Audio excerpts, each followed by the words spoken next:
A Tree in the Courtyard, Looking Through Anne Frank's Window, by Jeff Gottsfield, illustrated by Peter McCarty.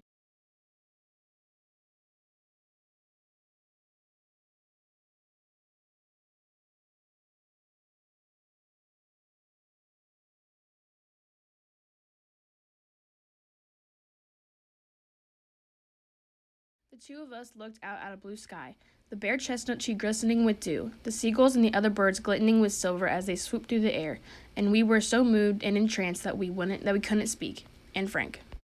The tree in the courtyard lived for 172 years. She was a horse chestnut. Her leaves were green stars, her flowers foaming cones of white and pink. Each fall, she let spiky seed pods clatter to earth. In winter, she bare boughs etched a lattice against a pale blue sky. She grew near a city canal. Seagulls flocked to her shade.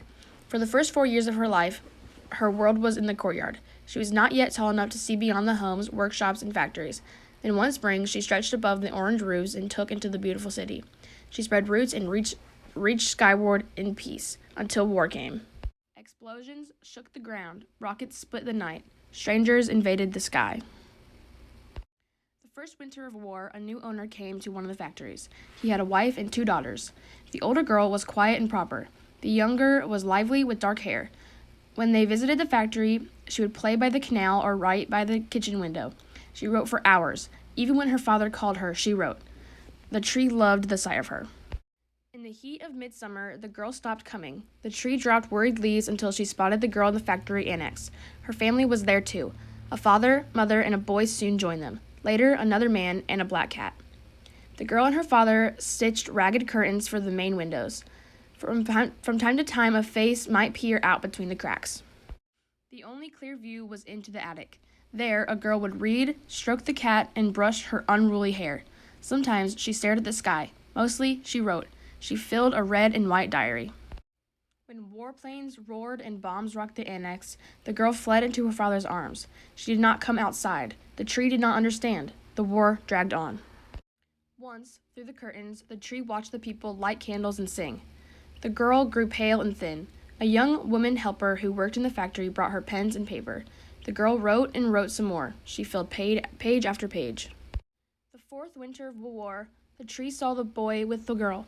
They would talk and laugh or simply gaze out the attic window at her bare branches, glistening with dew, so moved and entranced that they couldn't speak. They kissed. The tree made her blossoms extra bright that spring. Late one summer morning, men in gray uniforms came to the factory. They ripped the curtains from the annex windows, dumped the girl's papers to the floor, and herded the people into the waiting black cars. The cars sped off. The woman from the factory gathered the girl's writing. The tree kept a vigil. Summer, autumn, winter, spring. The seasons changed. The war ended. Only the father returned. He was thin, with sad eyes as he padded through the annex like a living ghost.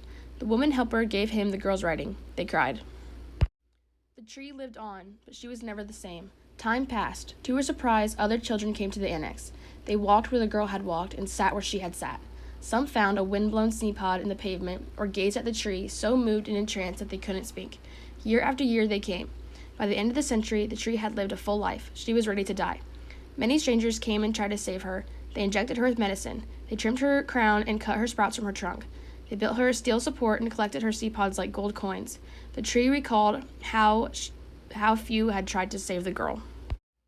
The summer the girl would have turned 81. A storm snapped the tree's trunk in two. Just like the girl, she passed into history. Just like the girl, she lives on.